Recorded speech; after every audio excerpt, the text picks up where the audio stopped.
good afternoon, everyone, and welcome back to the Brainy Boomer Lecture Series. We're so very happy you've all joined us today. In 2007, the McGill University Research Center for Studies in Aging, or the MCSA's Education Committee, started the Brainy Boomer Lecture Series in order to suggest practical steps to both improve and maintain brain health, as well as to promote healthy lifestyle choices amongst the most populous generation in history.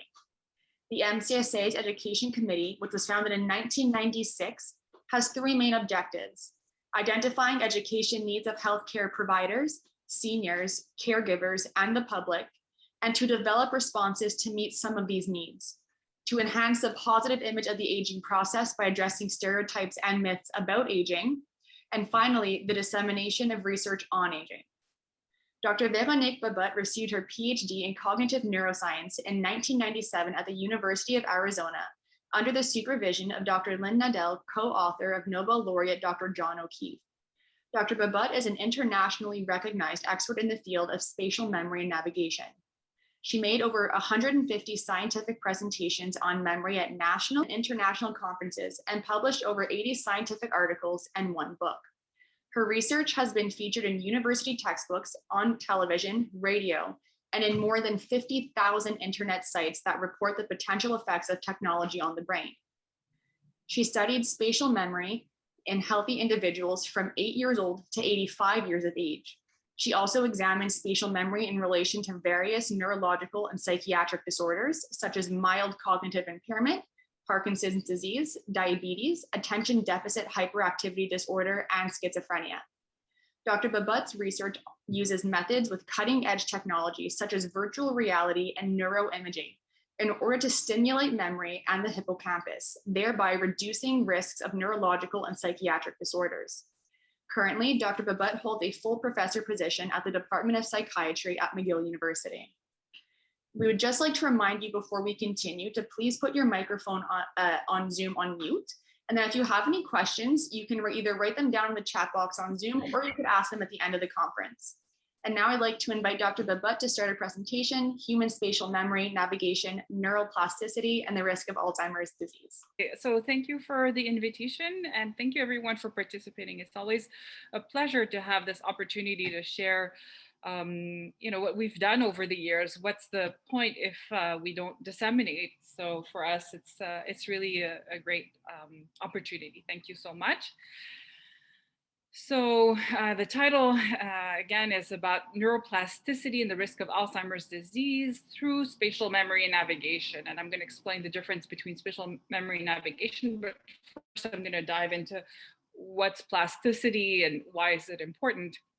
So plasticity just refers to really the capacity of the brain to change, right? So the brain will always change in response to what we do in our everyday lives, in response to what we learn. Information that we have access to will have an impact on our neurons, and they're going to alter themselves to encode the new information. Right, so plasticity is the capacity for continuous alteration of the neural pathways and synapses, so that the connections between neurons in the living brain and the nervous system in response to our experiences, but also in response to potentially injury. So are all areas equal in terms of plasticity? The answer is no. There's a part of the brain called the hippocampus that is particularly plastic, because it's involved in rapid changes to encode novel information as we encounter it in our everyday world. The hippocampus is involved in memory, and specifically memory for life events that we call episodic memory, or episodes in our life. Okay, so for example, where were you at the last New Year's Eve? What was the last wedding you attended? And then when you imagine in your mind's eye, for example, the last New Year's Eve celebration, who you were with, what you ate, what were the discussions, did you play games? All of that, represents that episode that is rich, and it's encoded with the hippocampus. Episodes occur in a location, so the hippocampus turns out to be also important for spatial memory, memory for places. And it's not a coincidence then that memory athletes actually use spatial memory to rapidly encode novel information. And they use a method called the method of Loci or memory palace. So what they do is if they have to remember a series of items really quickly, they'll imagine it in different rooms in a palace or in their house. So let's say I want you to remember the word goat. One thing you could do is imagine the goat on top of your living room table, or okay. So now you visualize the living room and you see a goat over there. So when I ask you later, well, what was the word I wanted you to remember, you might just go to your living room and then you might see the goat in your mind's eye. Okay, so spatial memory is used then to rapidly encode novel information dependent on the hippocampus. So spatial memory refers to our ability to learn the spatial layouts of environment, including the relationships between items. And when we have in our mind's eye the relationship between items, we can form what's called a cognitive map, a mental map of the space. And then we can use that map to navigate or to find objects in the map. And the advantage of having that kind of map as well is that then you can derive novel routes from different perspectives. Or if there's a roadblock, let's say you're used to taking a certain route and then the road is blocked, then what you can do is generate an alternative path.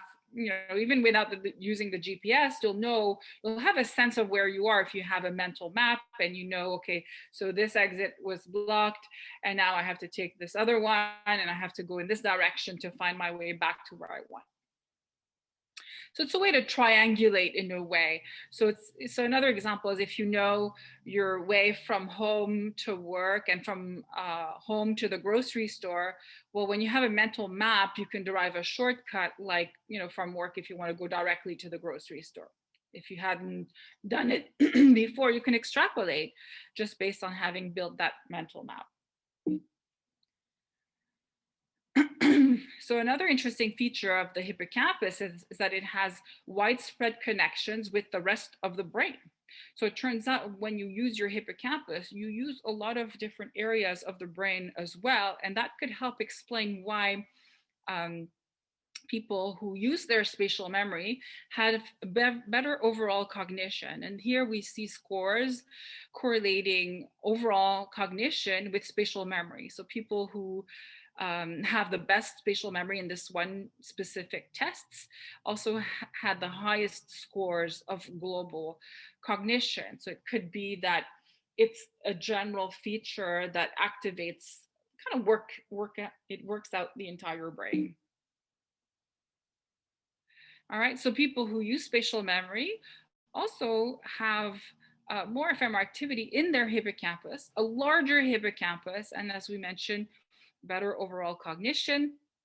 And this is important also because other studies have shown that when someone has a larger hippocampus, they have greater resilience against neurological and psychiatric illnesses, also higher self-esteem and higher sense of control over their lives. And another feature is that when the hippocampus shrinks, which we can see over here outlined in red, in the brain of someone who has Alzheimer's disease, the rest of cortex you could see is also shrunk. There seems to be a correlation between shrinkage in the hippocampus and shrinkage in cortex. And we know that because of studies on, for example, traumatic brain injury. So a person could have been perfectly healthy. They have a bad accident where they get hit, they get a bad blow to their head. And a few months later, they will show atrophy in the hippocampus. That's a feature that occurs very often in people with severe traumatic brain injury. And what certain researchers have found is that when the hippocampus shrinks, the rest of cortex follows. So some people who are experts in the field try to maintain the hippocampus as healthy as possible with the hope that the rest of cortex will follow and stay healthy. And so what we find in Alzheimer's disease, where the hippocampus and neighboring adrenal cortex, shown here in blue, outlined in blue, these are the first areas to shrink with this disease. And then the rest of cortex will follow. First, it'll be frontal cortex and temporal cortices, so the front and the areas next to the ears. And then later it'll be occipital and parietal cortex. And here, just to compare, look at a healthy hippocampus here on the left. You see outlined in red, and then a healthy entorhinal cortex.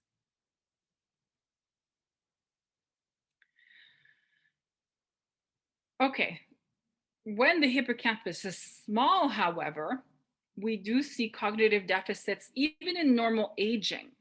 So people who don't have any clinical diagnoses will have like a poor memory if they have a smaller hippocampus when they're old. It also increases our risk of depression, PTSD, schizophrenia, and Alzheimer's disease. And what we mean by that is that when you're healthy, if the hippocampus is small, it's been shown that 5 years later, the people that convert to having a diagnosis of Alzheimer's disease were the people who had the small hippocampus to begin with.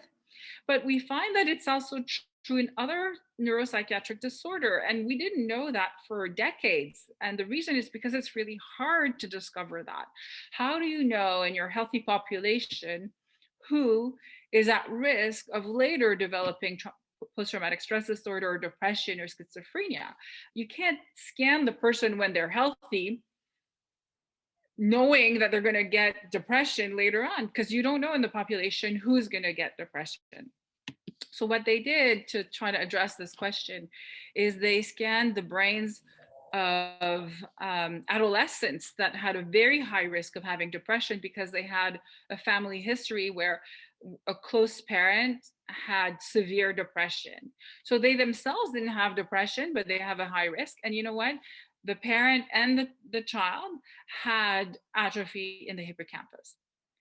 And then they did analogous studies, for example, with post-traumatic stress disorder. They studied war veterans who had PTSD, and they noticed that the hippocampus was small. But what they did in this one very sophisticated study is they sought out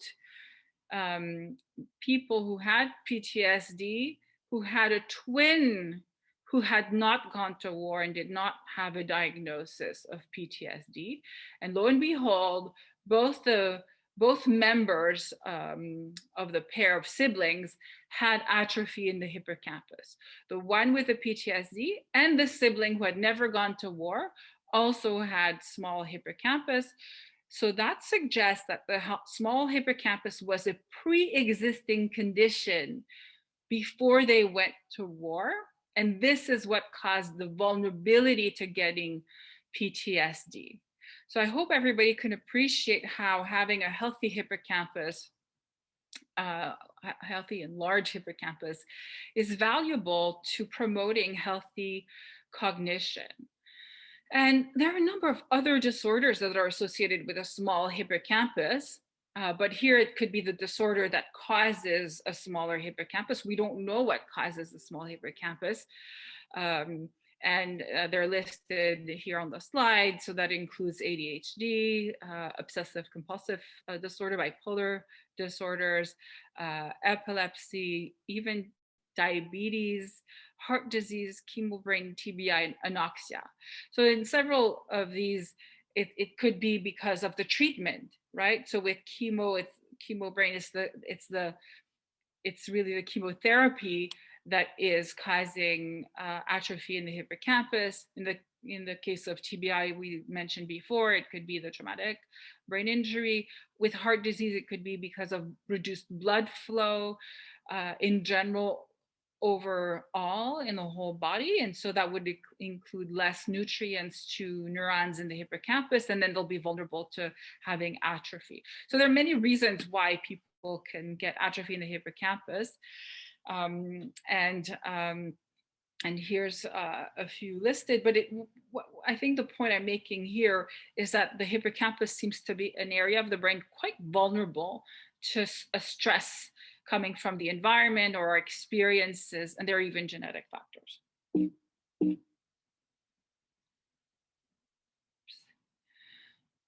Okay, so how can we stimulate plasticity in the hippocampus?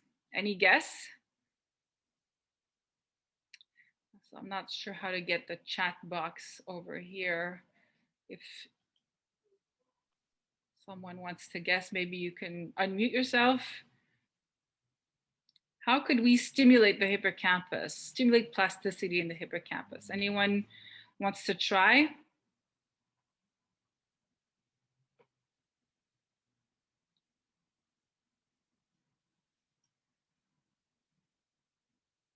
So you can chat if you're shy. You can write in the chat box. I'm going to ask Caitlin to read it if there's any answer. I'm going to give you a minute.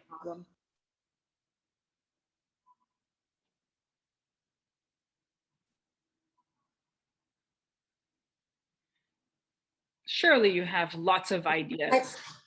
I have one idea. How about if you do exercises for your brain? Yeah, okay, great. That's a very good idea. What kind of exercises? I don't know. I would think maybe puzzles, games. I don't know if there's anything out in the market that would help you work your brain. I don't know, maybe like when I play with my grandchildren and I play those games, you know, that you have to match. You have to match, and if you don't match, you turn them over and then you try and find the match. Like I would assume different things like that. Okay, so that's very good. I'm very happy you gave that example. And I see now more examples. Thank you so much for people who are participating and trying to provide answers. So I see a lot of examples are really good that are in the chat box, and the one you gave, Maria, was very good as well because it involves memory. And we just talked about how the hippocampus is involved in memory, episodic memory and spatial memory. And the example you gave involving matching also involves spatial memory, right? You have to remember the location of a card to be able to find it again when you find a match. So these are excellent examples. And yes, don't use GPS all the time. Okay, so let's continue. Right, so spatial memory, that seems to be like a good option, isn't it? So the hippocampus is special, as we've discussed, because it's involved in healthy cognition, connects to the whole brain, but it's also spatial. All right, but there's a problem. There's competition. Okay, so now we're going to talk about this. So this is really important because you could think you're stimulating your hippocampus, but you're not. Why? Because there's another part of the brain that competes against the hippocampus. So it's called the cardiac nucleus. And it's made that way because it's actually biologically adaptive. It makes sense that there would be a structure that would take over. And I'll give you an example to illustrate why. If you're going from home to work using always exactly the same route over and over again, at some point it becomes automatic, right? We're on autopilot. So when we're on autopilot, it allows us to free up resources to think of other things, right? So when you do anything that's repeated and habitual, you're on autopilot, and then you can think of other things. You can think about your day, what you have to do, whatever.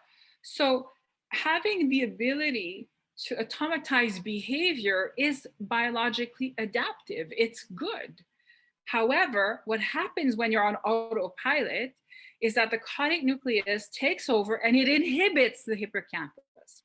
Why? Well, because when you're engaged in a habitual behavior, you're not deciding, oh, this is habitual because I've done it 1,000 times, so now I'm going to stop using my hippocampus and I'm going to use the habitual part of my brain, the cardiac nucleus, right? It's not a conscious decision. So when the caudate nucleus sees something habitual, it gets triggered and it inhibits the hippocampus. And another example of this happening is the day you're not going to work, you might find yourself driving to work or taking the exit going to work out of habit, right? Because your habit system took over, right? And then you weren't going to work that day, and yet you still took that exit. So that's because it's your caudate nucleus that took over your behavior and it inhibited your hippocampus. And we know that for a fact because people have recorded in the hippocampus during this habitual behavior in rodents, and they noticed a decrease.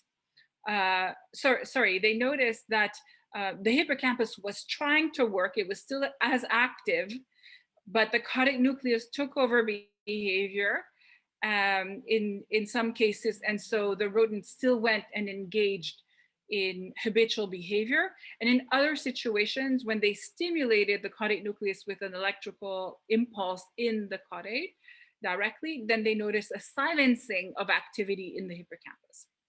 Okay, so there's two ways that we see that with habit, the caudate wins. The caudate nucleus will win. So that is important to know because it means that we could be thinking we're stimulating our hippocampus and we're not. We're stimulating our caudate nucleus instead. All right, so we talked about how the hippocampus is involved in episodic memory, spatial memory, making a mental map of space, as opposed to the caudate nucleus, which is involved in autopilot, which is also the development of habits based on what we call a stimulus response. So stimulus response is in our example from going to work every day using the same route, we'll have a various number of stimuli, like the door frame when you get out of your home, that leads to a response. So the door could be a stimulus, response is turn right when I get out of my home. It could be at the corner when I see this one Starbucks restaurant, then turn left. So the restaurant or the cafe is your stimulus, turn left is your response. Then you can walk a couple blocks and when I see the white building, turn right again. So the white building is your stimulus, turning right is your response. So you can see how with a series of stimulus and response associations, your brain can get to a target location going to work completely automatically. And you can think of something else. Just a series of stimulus response associations leads you to going to work. Okay, so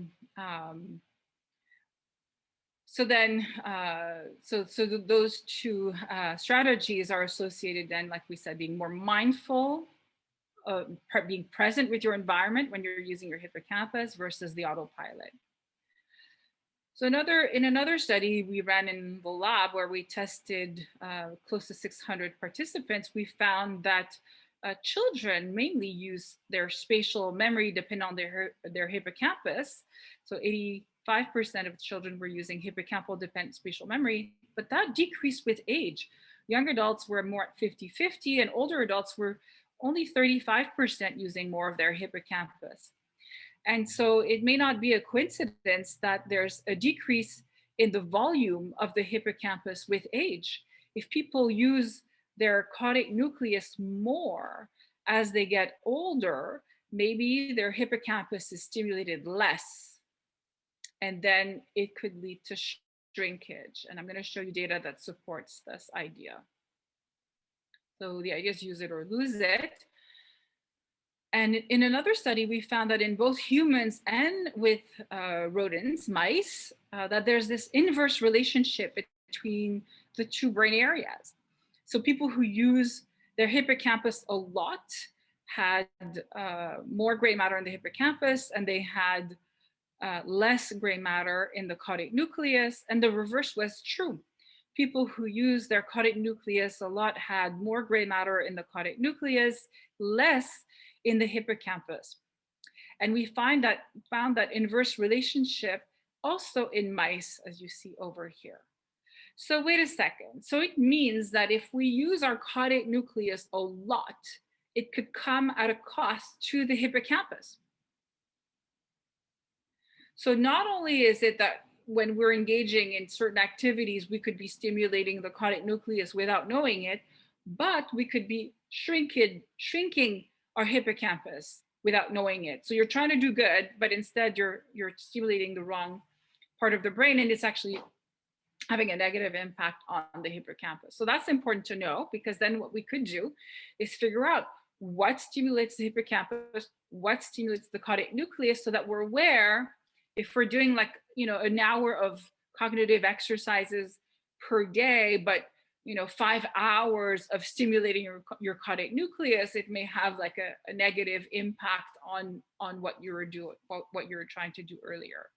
So I'm not trying to discourage anyone from doing cognitive exercise. It's really good to keep active and stimulate. It's really important, especially nowadays more than ever.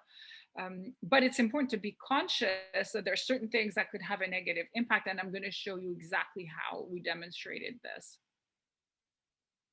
Okay, so what's the caudate nucleus? Well,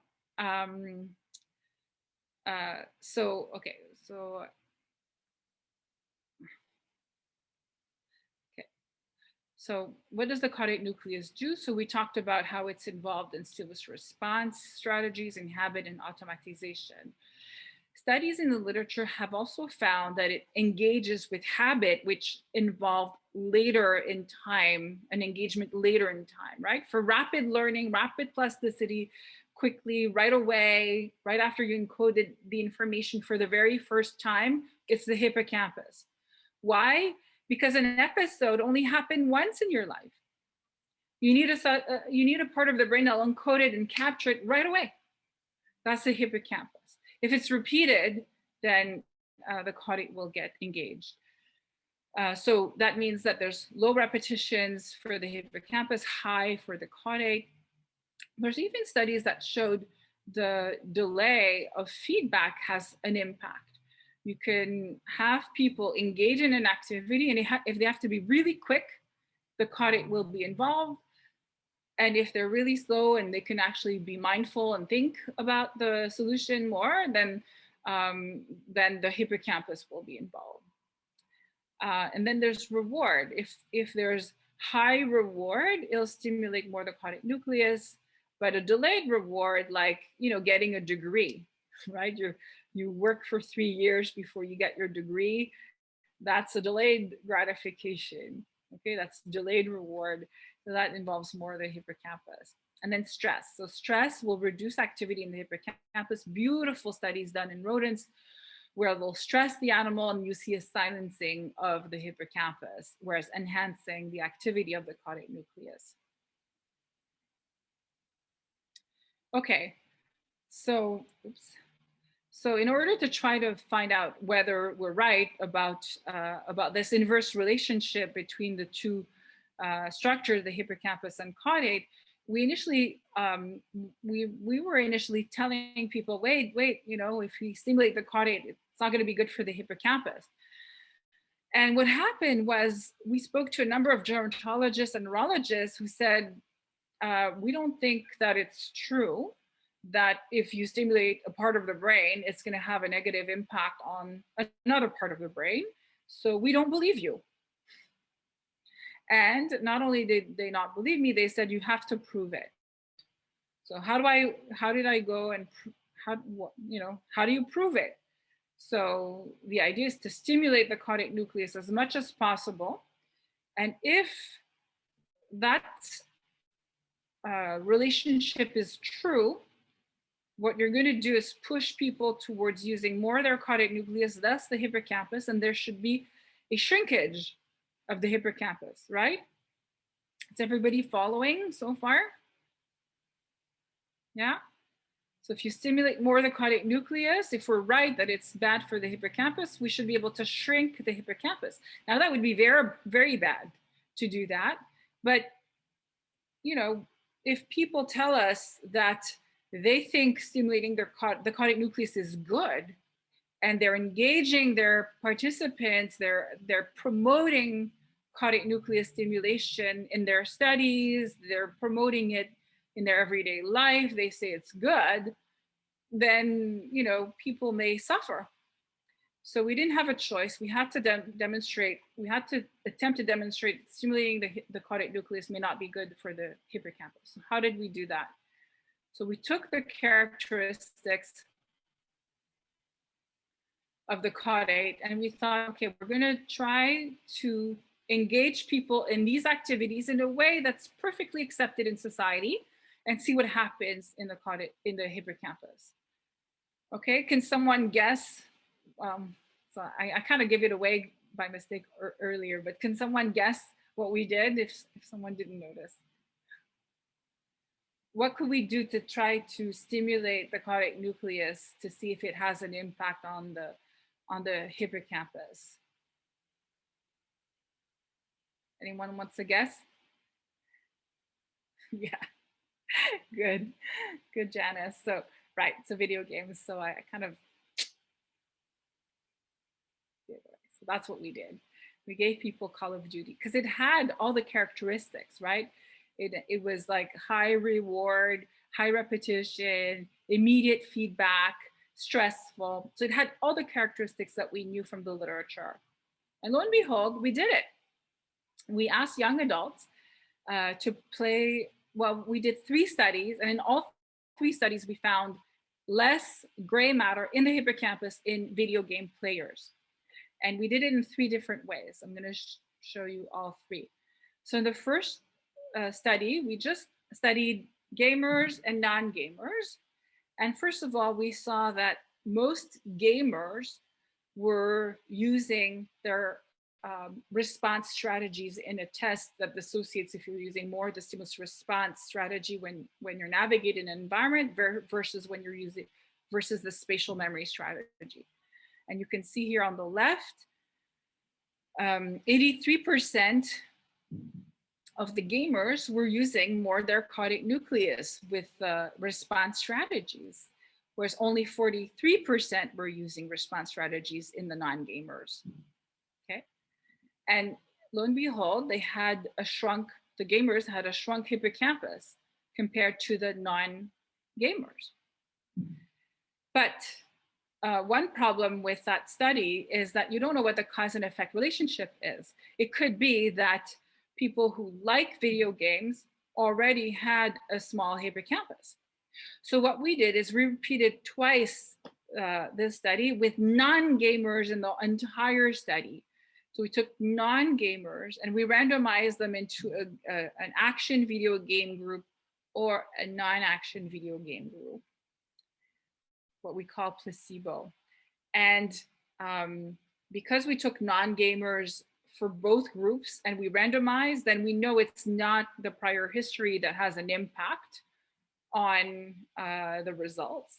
And then what we did is we had them play games in the lab. So we were sure they did the 90 hours over 3 months that we administered. And then what we did is we scanned people before and after the 90 hours. So we could see really within an individual whether their brains changed as a result of the video game experience. And lo and behold, we found shrinkage of the hippocampus as a result of the video games. Now it's specific to action video games, and it was specific to people who use their caudate nucleus. People who did not use their caudate nucleus did not suffer this shrinkage, and not all video games have this impact. So it's really action video games. So when stressful, rapid, immediate, right? Not the kind of game that Maria suggested that involves memory and especially spatial memory for remembering the positions of cards in a game.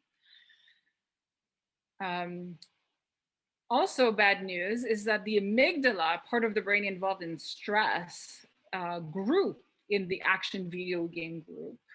So that's not very good because when this part of the brain grows, when it's larger, it's associated with more symptoms of PTSD. So if a person has PTSD, they're going to have more severe symptoms when the amygdala is larger. And like I said, we replicated these results again in another study. Okay, so what are the factors that are known? So it's important, right? Because what this study tells us is that what we do has an impact on the brain. If we stimulate our cardiac nucleus, it's going to have an impact on the brain. If we stimulate the hippocampus, I'll show you later, it will also have a beneficial impact on the hippocampus. Okay, so what you do matters. So there's three major categories of factors of activities we can engage in that will stimulate the cardiac nucleus and then be bad for the hippocampus. One is routine through lots of repetition, like in the examples that I gave, and we showed it in our studies, stress and reward. So if you stress individuals, it's also known that they'll be more likely to relapse when they have an addiction. So there's actually a direct link between stress and reward. And just to give you a brief example, here, even prenatal stress has an impact on the strategies an individual will use 20 years later when they're an adult. And so here in the prenatal stress group, we see 85% of those were using a response strategy. So what's prenatal stress? The mother, when she was pregnant, she had a severe stressor like a divorce or a death of a close family member. And we can also see that there's an association between response strategies and substance abuse, where if someone uses response strategies, then they're also, they have significantly more lifetime use of tobacco smoking, and 2/3 were cannabis users, and they drank double the alcohol. What no one tells you is that even if people can do whatever they want when they're using spatial strategies, when they're using their hippocampus and spatial strategies, they actually don't crave these substances. It's not that they are preventing themselves on purpose, they just don't crave. And then that's why we see these results. That's why we can see that fewer smoke, they drink half the alcohol, and fewer are cannabis users. So it's kind of freeing in a way that when you're using your hippocampus, that you're less likely to engage in reward-seeking behaviors, but it probably also means that you're suffering less from the withdrawal associated with reward-seeking behaviors, right? It's known that kids that are addicted to video games suffer severe withdrawals, and some of them, it's so severe that they've committed suicide, okay? And in another talk, more geared to children, I would go into the neurobiology showing that even dopamine neurons are triggered by video games to the same extent as an amphetamine injection. And other studies done in animals will show what the withdrawal looks like and why people who engage in rewarding activities will suffer withdrawal. It's because there's adaptation of the dopamine system. So if you keep repeating something over and over and over and over again, the initial dopamine release that gives you that sense of high decreases to the point that you need to engage in the rewarding activity just to stay normal. And if you don't, you get this huge withdrawal, absence of dopaminergic activity. There's also genetic variables. So that's important to be aware of, even though we don't necessarily like it, because it means that it will be harder for some of us than for others to engage in, to get our hippocampus engaged. But if we know in advance that, okay, so for that person, you know, it went really well and very smooth because they have, you know, a genetic predisposition to using their hippocampus, for me, it's going to be longer, then we'll know there's nothing wrong if it takes longer. We just will know that, well, that's just the way we're made, and it's normal that it takes longer for us. And so we can see it here with the ApoE2. So the ApoE2 gene is the gene that protects against Alzheimer's disease. And you can see here in the E2 group, they have like 60% were using more spatial strategies. And then if they had 3 or 4 alleles, then it dropped to 30% using spatial strategies. So clearly, if someone has an E2 genotype, it's going to make it easier for them to use spatial memory in the hippocampus. That's just the way it is. But most of us don't have that. So most of us just should know we need to work a little harder, and then it'll be okay. And I'm going to show you why it's really worth doing. So here's a task that we developed to measure strategies, and I'm going to run it by you in detail here. So what you see here is an environment, and people will have to pick one of the two pathways to find a target object. But we don't tell people where it is. So let's say they go in this pathway, the object is going to be here. And if they go in this pathway, the object is not there. So if they go in this pathway, they have to remember next time I see these two together, I shouldn't go there. I should go over here. Is it clear to everybody? Okay. So then what we do, once people have acquired to a criterion of 94% correct, we move to a different phase, and they have to acquire 6 different pairs like that. And then in the different phase, we shift the perspective. So I have a question. How many of you, I don't know if you want to use like a thumbs up or something like that to show me your response, but so let's say again that, let's remind ourselves that the target is over here in this scene. When I show the one on the bottom, how many people would go over here? Do you want to give me a thumbs up? Okay. And how many people would go over here? Okay. So the ones who chose to go over here used a spatial memory strategy that has been shown to be dependent on the hippocampus, because what you did is you went to this specific location relative to the environmental landmark. So it's a little bit to the to the right of that little mountain, right? So that's what you guys did. Whereas people who went over here said, okay, when I see the mountain, I go left. And that's a stimulus response strategy, where the mountain is your stimulus and turn left is the response. So people who go over here are using their cardiac nucleus. Don't despair. That's true for 65% of older adults. But we can do something about it, and I'm going to show you. In this study, we validated the method. So we showed that people who went to the correct place had fMRI activity in the hippocampus. People who used the stimulus response had fMRI activity in the cardiac nucleus, just as we anticipated from all of our previous studies.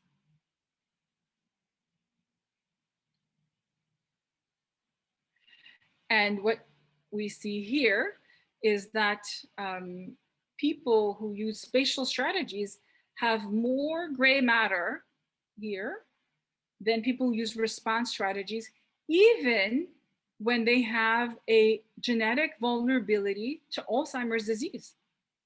So for those of you who are interested in Alzheimer's disease, you'll know that the ApoE4 allele is what brings people at risk of having Alzheimer's disease. 40 to 80%, depending on the study, of people with the E4 will get Alzheimer's disease. And it's so high that some people have committed suicide in the past when they knew that they had the E4.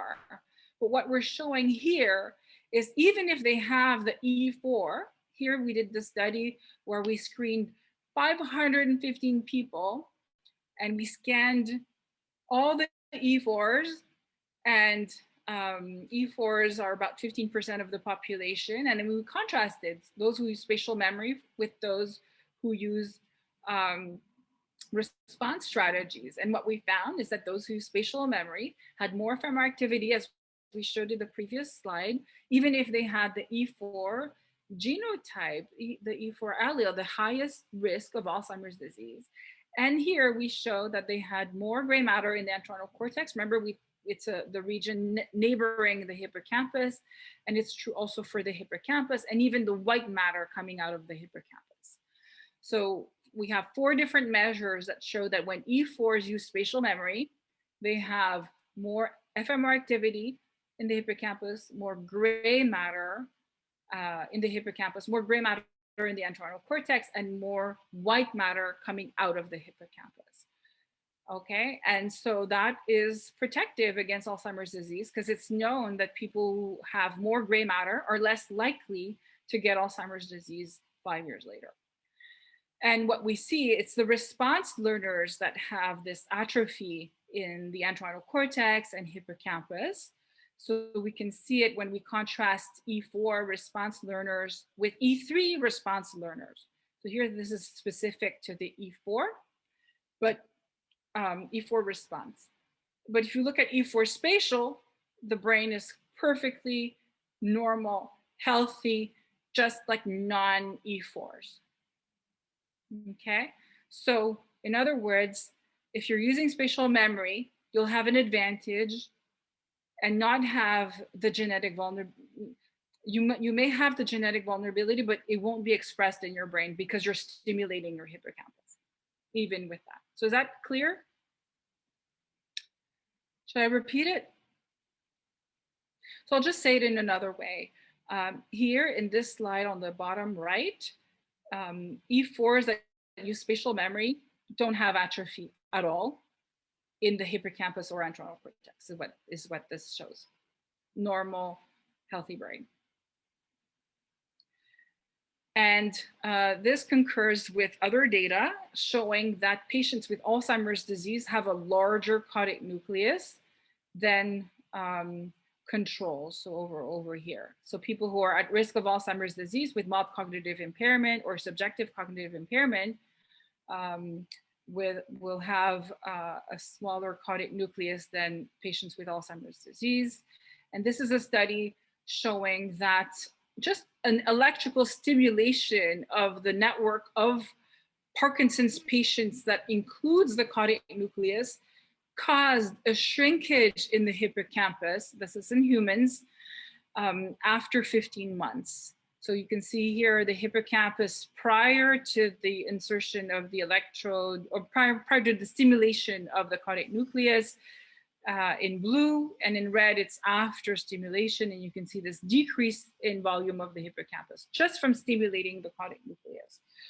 So there really seems to be a cause and effect relationship with stimulating the cardiac nucleus and shrinking the hippocampus. And so we developed a game to try to train the hippocampus. And we started a little bit late, so I was supposed to finish by now, but I'll just run it by you very quickly. It's based on stimulating your hippocampus with spatial memory, starting with very simple environments, go to the white circle in the yellow room, to then a little more complex, go and find the microwave in the kitchen, and then a little town, so more and more complex. So we gradually go in more and more complex, and we stimulate people's spatial memory based on their ability. And we have a placebo group where it's also visual spatial, but no spatial memory. And indeed, oops, we found, I don't know why we can't see the graph, so I'm gonna do this. So what we saw is there's actually a significant improvement in errors and ability to find targets as a result of the spatial memory training, which we see in green. So this is pre versus post, and then you see a decrease in errors. Here it's more details on a map, so significant details recalled. And then here, percentage of targets found in a virtual maze, so virtual town, I mean, so find the grocery store, the gas station, so there's an improvement. And in general, the blue is the placebo. There's no effect in most of them, except here, you can see a real placebo effect. So even though there's no spatial memory performance, no spatial memory stimulation, there's actually an improvement in performance here, but it's only in 1 out of the 4 different examples. And in general, it's true that it's about a quarter of the test will show this placebo effect. However, what you can see over here is that only the spatial memory experimental group showed growth in the hippocampus, not the placebo, not the no contact control. And the increase even lasted 6 months after the training was over, there's some significant savings. So what this shows is that even though people could feel good with the placebo and think that they're better and even have a slightly better memory, there's no impact on the hippocampus with the placebo. That's interesting because there's a lot of data now showing the placebo effect is real. A lot of people experience a placebo effect. Even when you give people the exact same task, you give it to two groups. In one, you tell them they're experimental, this is going to help their memory. And the other one, you're telling them this is just a control group. You're going to see that the experimental will improve more than the control. That's a placebo effect because they got the same task. Okay, but it's not going to have an impact on the hippocampus unless you're stimulating it with spatial memory. Okay, so the beautiful subjective reports of people feeling more autonomous and they felt it changed their lives. Beautiful data, even pilot data on MCI patients with mild cognitive impairment, so the early stages of Alzheimer's disease. And so to conclude, I want to mention that the original book that was very influential on the role of the hippocampus as a cognitive map by O'Keefe and Nadel. It was published in 1978, and then I was fortunate enough to be the one who published with co-authors the very first book on human navigation. And to help people, to help raise awareness of the importance of spatial memory, we developed public information programs. You're going to find them in vibosolutions.com.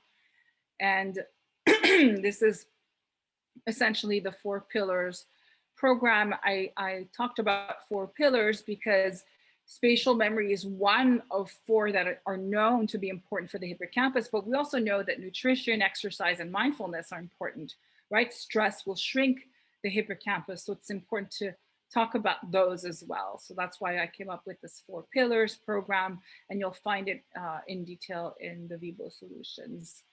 And then just briefly, if we want to go through it, well, we don't really have time because I want to leave time for questions, but yeah, of course, before anybody makes drastic changes to their diet or exercise, they should consult their physician or healthcare professional. And so, yeah, some people mentioned, you know, how do we stimulate our spatial memory depending on the hippocampus? Well, minimize using your GPS, form mental maps of your environment, encourage the use of spatial memory, especially learning relationships between landmarks. It was easier when we were walking around more in the environment. In fact, there's some studies showing that the more you go away from your home, the more you're protected against Alzheimer's disease. So studies by George done in Chicago had shown that. So you want to have a lot of stimulation of different spatial contexts to encode different information. Then we know that we also have a study on olfaction showing that olfactory recognition correlates to the volume of the hippocampus. So try to smell things when you're not wearing your mask. That's really good for your hippocampus. Mindfulness, so don't get stressed, even though it's pretty stressful what's happening during the pandemic. Try to use it as information that you're using to make decisions, but to not be stressed about it. And then of course, exercise. So of course it's hard when we're confined. So try to find ways to keep active. And the Heart and Stroke Association recommends 30 minutes of walking per day. So I don't know if it's possible to get a treadmill, but if not, one thing I used to teach is to climb stairs. So take the stairs instead of taking the elevator. And then, you know, if you're in a building, just go up and down the stairs every day a little bit, you know, when there's no one around. That's one way to do that. And then of course, nutrition, we have a nice paper showing that omega-3s are correlating to spatial memory. We know that the Mediterranean diet postpones Alzheimer's disease. And I'm gonna just finish by saying, the Vibo Life software that I just mentioned is now available on the Nautilus website. And so to summarize, training to use spatial memory and cognitive maps will increase gray matter in the hippocampus. Action video games will actually shrink the hippocampus, but that's specific to response learners, and it's not for all games. And then spatial memory users could be then protected against neuropsychiatric disorders, even Alzheimer's disease, and even if they have a genetic predisposition. And I want to thank my collaborators. There's too many to mention, and really kind thank you to the Charon family who supported me over the years when it's been difficult. And of course, my team members, and thank you for your attention.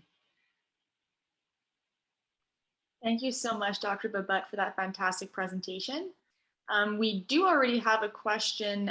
We have two questions actually in the chat box. So the first one is, how can we stimulate spatial memory or the hippocampus? Right, so you want to use a mental map of the environment. So some exercises that I give is try to imagine what's in your bedroom, okay? So let's say you're not in your bedroom and you want to draw an overhead map of your bedroom, then just a sec. Okay, yeah. Let's say you want to draw like an overhead map, then you have to think, okay, where was my night table relative to the closet, relative to where's my phone, where's the chair, where's the bed, right? So putting, like, really trying to remember where things are in relation to each other. Once you've gotten a good handle on that, and you can try, take a look, do it again without looking, and then, you know, practice, exercise your spatial memory every day. Then you can go more and more complex, right? You can do this for the entire building. You can do this for the building in your neighborhood. What are the different shops? You know, okay, so in front of me, I have a Provigo, and then that goes all the way to the corner of the street. And then in front of that, there's an SAQ, and there's a Pharmaprix. Then just think, oh, then when you go and check, you'll see, oh, I missed one. Okay, good. Well, just practice your memory every day. Another thing you can do is practice what happened to you during the day, like in the evening. Okay, what did I do today? And then don't look. And if it's hard, it's good, because if it's hard, you're out of the autopilot, right? So don't get discouraged if it's hard. Don't get discouraged if you get lost. See it as a sign that you're not stimulating the cardiac nucleus, and then you're getting activity back to the hippocampus. And we showed this in a study in the lab, where as people were making errors on a task, there was more fMRI activity in the hippocampus. So we need to get away from the idea we have to be perfect. This is complete nonsense for the hippocampus. The hippocampus gets active when we get lost, when we look around, right? You get lost, so you look around more, you raise your awareness. I'm not saying we should get lost all the time. You need to get lost safely, right? Because you want to be able to find your way back and always stay safe. Perfect. We have another one here. It says, if you do a puzzle like Sudoku, you get better at it over time. Is this because you are now using your caudate and no longer stimulating your hippocampus? Yes, I think so. I think so. And this is really important to be aware of. So when I've seen them in some of the commercial games where they talk about brain training, and when you get faster, they say that you're younger 10 years. You know, it's the opposite. When you're faster and you're using the autopilot and everything is automatic, you know, because it's so easy, you're older 10 years. You're not younger 10 years. Okay. So you want it to be hard to keep stimulating your hippocampus. As soon as it's automatic, you need to switch to something new. Perfect. And one here says, is playing a musical instrument or learning a new language good? Yes, so they're good. Not as good as stimulating spatial memory. We have a paper on that showing that stimulating, so learning a new instrument was good in decreasing the deterioration of volume in the hippocampus with age. So, but it stayed neutral. It didn't decrease, it didn't increase. With spatial memory, you'll increase the volume of the hippocampus, okay? And now that's true only in the early phases when you're learning and everything is new. When it's automatic, you're not using your hippocampus anymore, you're not stimulating at all, right? Whether it's, in fact, musicians will tell you when they play a piece, it's been rehearsed so often that when they stop in the middle, they can't pick it up where they stopped. They have to start over from the beginning, right? Because everything is linked up in an automated sequence. So that's proof they're not using their hippocampus, they're using their caudate nucleus. That's when it's well rehearsed. And think about it with language too. When we talk, we don't think of every word. When you're learning a new language, okay, what was that word again? Oh yeah, I learned it. This person used it in this context. Then it's a rich episode. You see the difference? So we do have another one here. It says, what about exercising memory by association?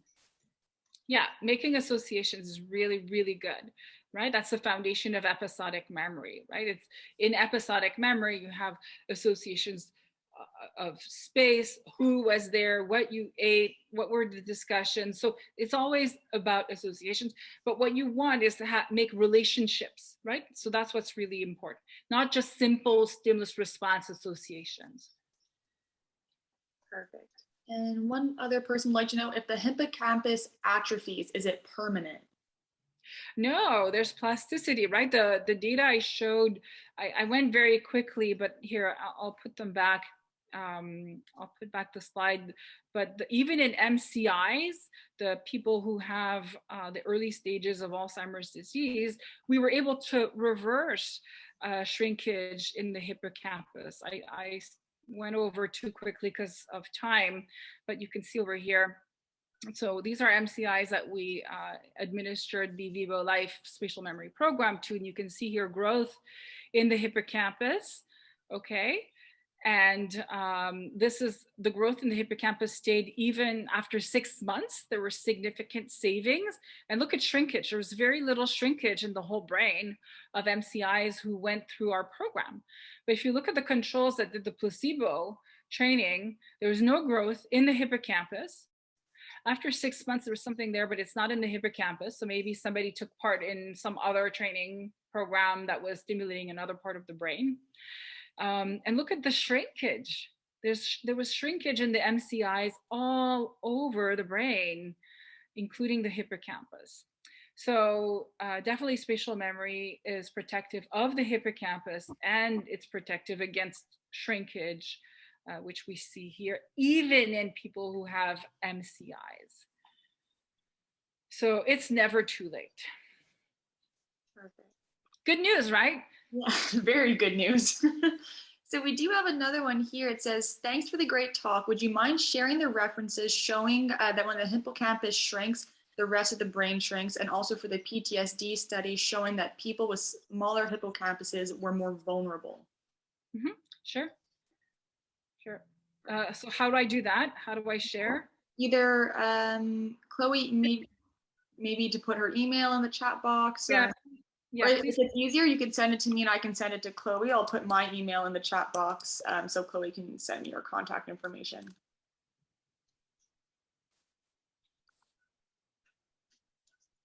Perfect. So does anybody else have any questions?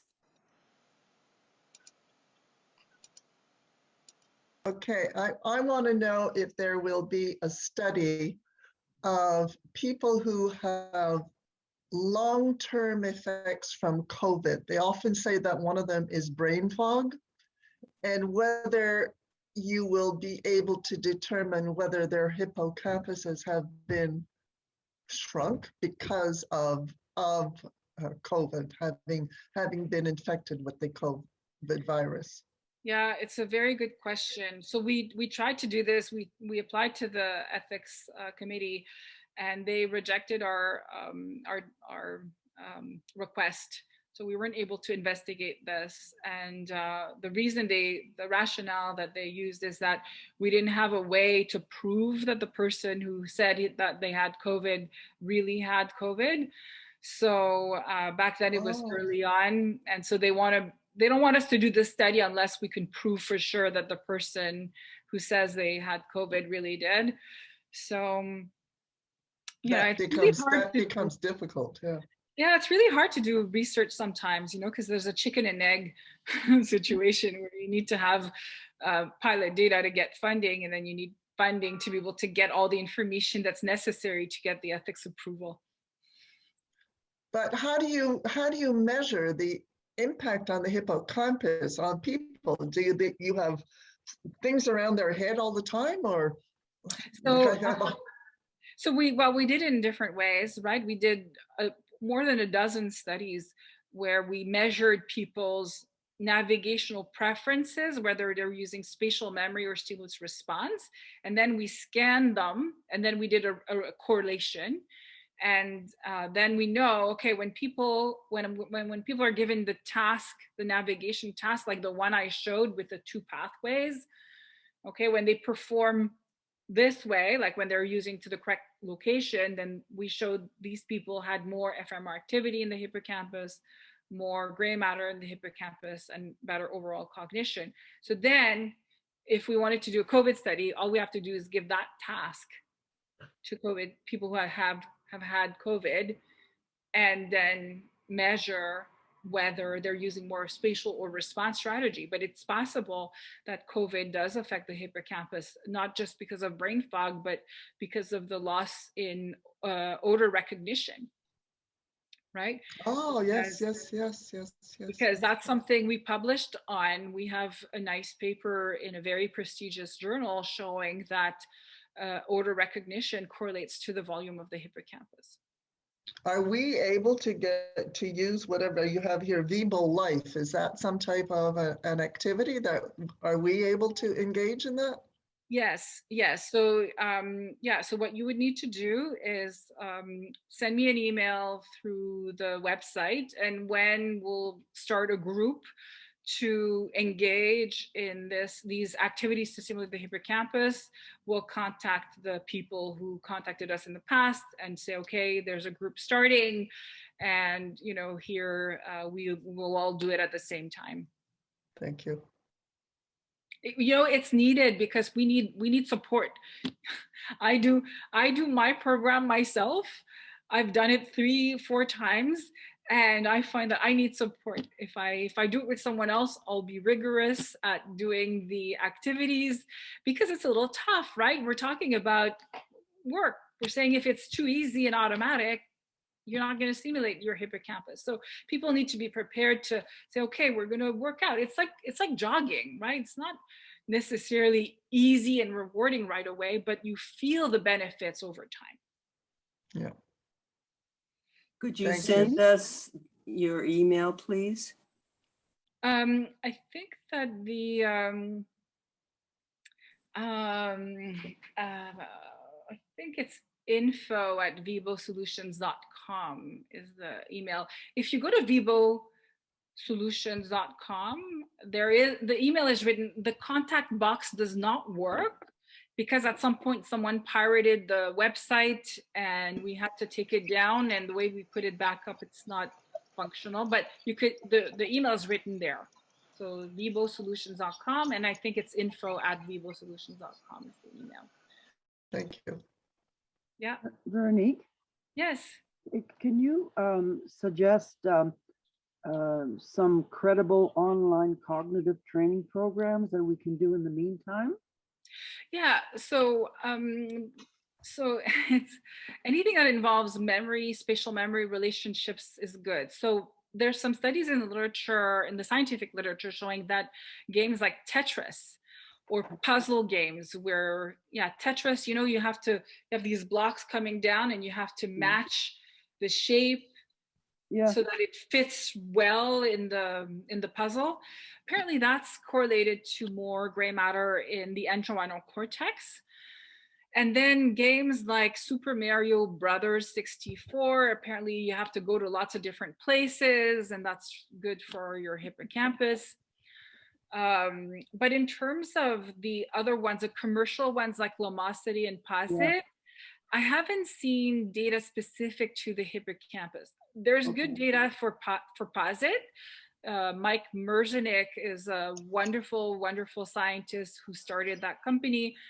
And in fact, he was consulting me for a number of months to learn about spatial memory. and he has a spatial component to the games like Brain HQ. The only thing that I don't know is I haven't seen data on the hippocampus specific to PASIT. So, you know, he's someone who will try to do robust studies, but I don't think he's ever found anything about stimulating the hippocampus specifically. Doesn't mean it's not good. It's just, you know, working another part of the brain, like music, you know, was good, and learning a new language is good. As long as you keep doing new things, that's really, really important. Okay, thank you. Perfect. Does anybody else have any questions for Dr. Babut? I have a question concerning something she said at the very beginning about the memory techniques that you have. And one of them is Loci or Loci. And I remember years ago doing something like that. And after a while, I had a hard time remembering what it is that I put in the room, because I put, you know, like I put something in the room today, but often whatever I put in that room 2 days ago would pop up, and I say, oh my God, which one is it? Which one did I put in the room? Which one am I supposed to remember? And I said, okay, this is too confusing. Yeah, because you didn't use the method properly. You're only supposed to put one item in one room, right? So imagine now your living room table. What was on the living room table now? Could you remember what the exercise I gave you earlier on? A goat. How many did not see it? Did anyone not even see the goat? No, but what I'm saying, if I put the goat here today, okay, and in 3 days, I'm using my living room again, and this time I need to remember a pound of butter.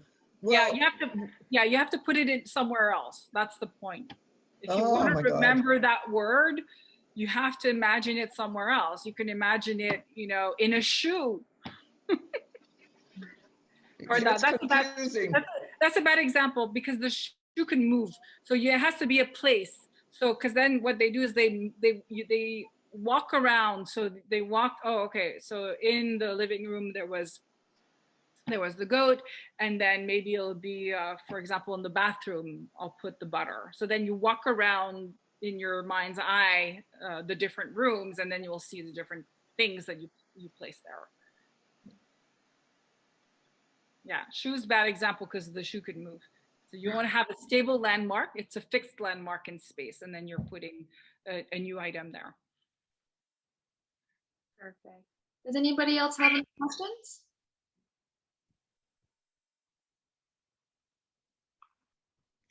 Okay, well, thank you so much for attending. Like I said, it makes it all worth it when we do science and we can share it with people. So I'm very, very happy to have had you here attending this lecture. Thank you. Thank you. It was very informative, very.